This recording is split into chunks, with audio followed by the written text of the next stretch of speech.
All right, Natasha, thanks very much for being with us here today. This is all about performance, how to increase performance, and loosely defined as, accomplishing more in any given day or week or month with greater happiness. If you can balance the two of those, then that's good performance. So thanks for being here and sharing your thoughts. I know you are an entrepreneur, you're an investor, you run your own business, and performance is really important for you. So I'm really anxious to hear more of what you got to share today. Thank you so much, Chris. Yeah. So maybe just to start, if you would, give us some context in terms of how you think about performance. Where does it fit in your overall kind of hierarchy in terms of criticality for any given day or week? When I think about performance and when I think about being human, actually, I think about four parts of us. And there's the physical part, the mental part, the emotional, social part, and the spiritual part. And in my experience, I found that we have to nurture all four parts and we have to take care of all four if we really want to maximize on our performance. So part of my morning routine and a lot of the practices and habits that I have during the day and during the weeks really come back to that main principle. Gotcha. Okay. Yeah. And when you kind of structure your morning routine as it relates to performance, do you have kind of specific points of inspiration that you draw from? Or is this something that's kind of organically grown as you figure out what works and what doesn't work for yourself? I guess it has grown organically over the years. I've tried other people's morning routines. I've tried waking up at 5 a.m., doing a 90-minute workout, 90 minutes of reading, all of those really, really hardcore things, and they just didn't work for me. So I took my time and I figured out what was making the best impact in my life, and I used those pieces. So I kind of custom made my own morning routine, and I think that everybody really has to, because no two people are the same. Yeah. No, I think it's a great point. A guy, a friend of mine from California, actually, to your point, I mean, what works for one person doesn't work for another. And so, there's the 5 a.m. club and that works for some people. And that's awesome if it does. His philosophy was, though, that he never wanted to be woken up. He wanted to sleep until his body was rested and he woke up naturally. And that's when he would start his day. And he was a high performance guy, is a high performance guy, I should say. So it really is like, that resonates for sure. It really is a custom thing. And, certainly over the last few months, business has changed and continues to change. Are you noticing a difference in how you're adjusting your morning routine, or have you had it for, years now and it's more of the same over these last few months and kind of going forward? My morning routine hasn't changed much in the last 18 months or so. And what I found in the last couple of months is that I've had more time, because the biggest change that really has impacted my morning routine over the last couple of months is that I'm not getting up to drive my daughter to school in the mornings. And without that piece, she's in a better mood, and it's a little bit easier on me in the mornings. It gives me a little bit more time. So I actually love what you said about your friend in California, because I do the same thing. So there's a lot of pressure for entrepreneurs and people in general to get up early and to have a morning routine. That getting up early really, and the pressure to get up early was real for me. I was just starting my business a few years ago, and I was watching YouTube videos on business and how to perform and really maximize on that performance. I tried doing that 5 a.m., joining the 5 a.m. club, and I did that for a couple of months, but then I just was not myself. I was so burnt out. I wasn't sleeping. Obviously I was sleep deprived, so that wasn't working for me. Yeah. And right now what I've found is that the best thing for me is to let myself wake up naturally, just like your friend in California. Yeah. So I wake up with the sun. The sun comes up and it comes into my room, and that's how I get up in the mornings. Yeah. Which I mean, you know, whatever works works, and it should be tailored and customized, I think. But you know, sounds like a pretty natural way for us as humans to kind of start our day, right? When the sun's waking us up, is probably the way it's been, you know, for thousands of years. Have you heard of those apps? There's a whole bunch of them now. I was using them, you know, 5 or 6 years ago, when they were a little bit newer, and I bet they're even better now. But the principle behind them was if you had to get up, that it would monitor your sleep cycles and wake you closest to when you needed to wake up, but when you're in a light sleep cycle instead of deep sleep, so that it would Mm-hmm. kind of tee you up for the day even better. But that's, you know, if you had to get up at a certain time, then it was trying to maximize on your sleep cycle to make it less disruptive, I guess. Yes, I do remember those apps. I tried using one, and you know what happened?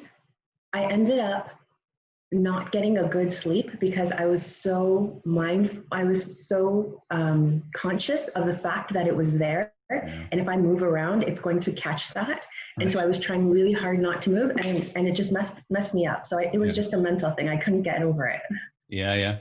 Well, it's funny, right? Like we have alarm clocks, and obviously they're needed if you know you want to wake up at a certain time, but that psychological aspect of going to bed knowing that something's going to happen in the morning or something's monitoring you, like that's a thing for sure. In fact, when I was rowing in university, we had to get up super early, and I always woke up before my alarm clock because I was so nervous about not getting there for the rest of the team when they needed me to be there, right? And so that psychological piece is, that resonates for sure. um, Mm-hmm. so with that said, could you tell us about your morning routine? Of course, yeah. The the most important thing that my morning routine does for me is it helps me maximize on my lifestyle. Now, not just my lifestyle, but my family as well. And so the way to maximize on my lifestyle and really get the most out of it is for me to break down any any blocks that I have within me in my subconscious. Mm, And so the whole morning routine and even my nighttime routine is really catering to that, because the first hour that we're awake and the last hour before we fall asleep are really when we are most influential on a subconscious level. So in the morning when I wake up, I really take my time. I don't hop out of bed like my husband. He's just, you know, his alarm goes off and he's standing the same second. I can't do that. that's So it takes me a few minutes to actually get up and sit up in bed. And during those few minutes, I open my eyes and I look at my vision board. And I have my vision board right there by my bed. So it's the first thing I see in the morning, and it's the last thing I look at before I go to bed at night. okay. So I'm looking at that vision board and I'm reminding myself of all of these beautiful things and all these wonderful experiences that are possible for me in this lifestyle, in this life. And after I do that, I sit up and I have a big cup of water because I really get dehydrated overnight, and so I leave that water there for me the night before, and I just chug that whole thing. After that, I get up and I'll go to the washroom and I'll brush my teeth and I'll wash my face. And while I'm doing these things, I've got my affirmations taped to my mirror. So Okay. as I'm doing this first thing in the morning, I'm reading through my affirmations, reminding myself, reprogramming that all of those blocks out of my subconscious mind, and really maximizing my potential for the day and for my life.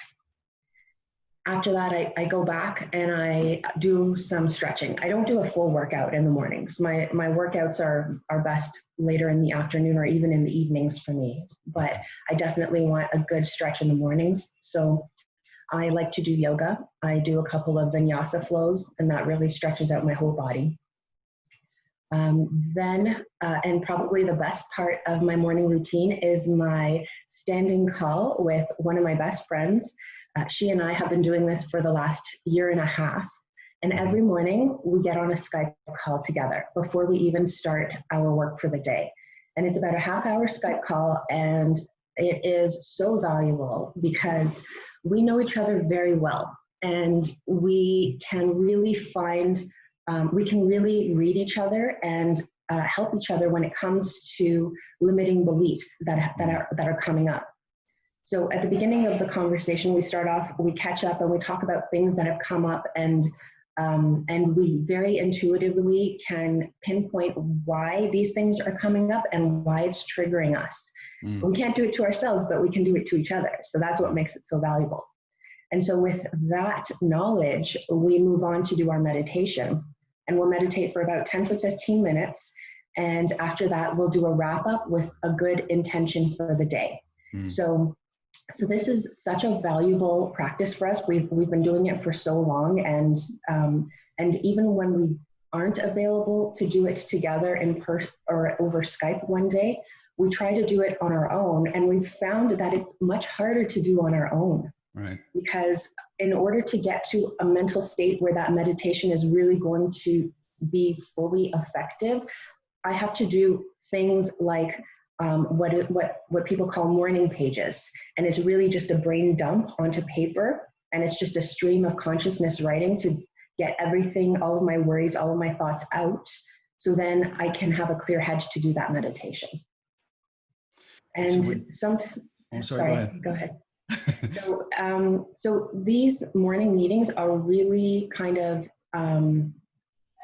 impulsive and ad hoc. I mean, they're at the same time every day, but things that we do are very impulsive. So sometimes we'll write out things that we're grateful for. Sometimes we'll do more affirmations then. Sometimes we'll do visualization practices before our meditation. We've got this technique we call 55 by 5 that we write out in our notebooks as well. So there are lots of really cool things that we can do during these calls. Wow, that's super interesting. How did you find that person? Like, that's such a unique thing for the two of you to be in sync and on the same page that way. Did you find them through, like, originating through friendship, and then you both happen to share the same drive for performance and entrepreneurship, and so it melded? Or did you find them through networking and then built friendship from there? We met at a spirituality development class. Oh, wow. Very nice. That's super interesting. And what a great practice. I've never even heard of that or considered it, but it sounds like amazing. And I really like too the idea of your subconscious being more open in the last and first hours of the day. And so kind of tapping into your vision board there. So and this is something that you kind of picked up things here and there and kind of made your own routine as you've described it, huh? Yep. So I've been reading about self-improvement, about and when I say self-improvement, it's not just the business side, it's the personal side as well. Mm-hmm. I started off reading about personal self-improvement and spirituality development when I was 22. So I was very young, I was very impressionable. And I didn't start my business until, well, actually, I started real estate investing around the same time. I was 21 when we bought our first duplex, but then we had our baby, and then things were slow for a little while. But after that, we kind of picked up again when she was about 3 years old. So that's when I started reading up about the business piece. And then very soon I found out that there are so many similarities between success in business and personal development. And this leads to what you're doing today, and this whole video today. So that was really beneficial. I watch a lot of videos on YouTube. I attend a lot of classes on personal development, and I do a lot of journaling. There's a lot of different things that you can write that doesn't make your journal a diary. Right. It can really be an exercise book. So it's there are a lot of techniques to, first of all, identify what your limiting beliefs are, and then second, rewrite those and reprogram your mind so that you can move forward without any blocks. Yeah. That's awesome. And I might have interrupted your flow there. So after you're done the Skype call with your friend, and you guys go through that kind of free form exercise, you end it with a meditation. Is that right? It's the ending, or is it the middle? It's close to the end, and then right after the meditation, we talk about our intention for the day and intending for the goodness and um, the highest vision for the day, and then after that, that's the last piece, is that intention. Yeah, yeah. And then is there, and then do you start your day after that, or are there more to the morning routine? That's it. So after that, I'll have breakfast and I'll start my work. Yeah, yeah. And when you guys are on that Skype call, that's super interesting to me. When you're on that call, would you dig into a business challenge like, hey, this came up and I've got to work through it? Or is it more focused on the subconscious and limiting belief side of things?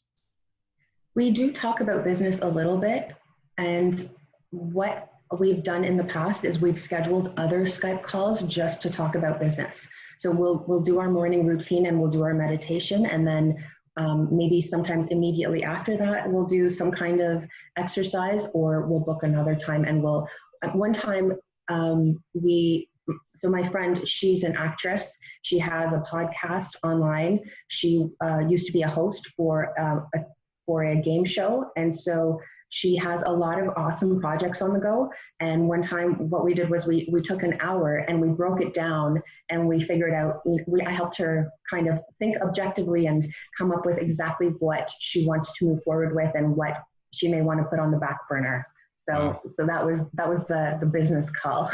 Yeah, yeah. That's amazing. So, how have you, it sounds like you've been doing this for, a number of years, building up this kind of practice. And it sounds like it's a pretty integral part of your days and weeks, right? What would you like, how would you describe the difference between having a practice like this and before you had it? Like, what kind of difference has it made for you?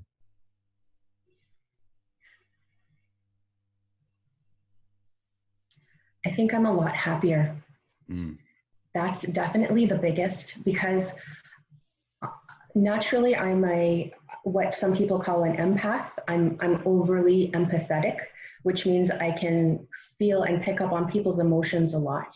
yeah. So as a child and as a teenager, that was very confusing for me. It was a very confusing time because I could I could feel what people were feeling, but their words were different Mm, from that information I was getting. And so there was this contrast and this conflict of what was being communicated.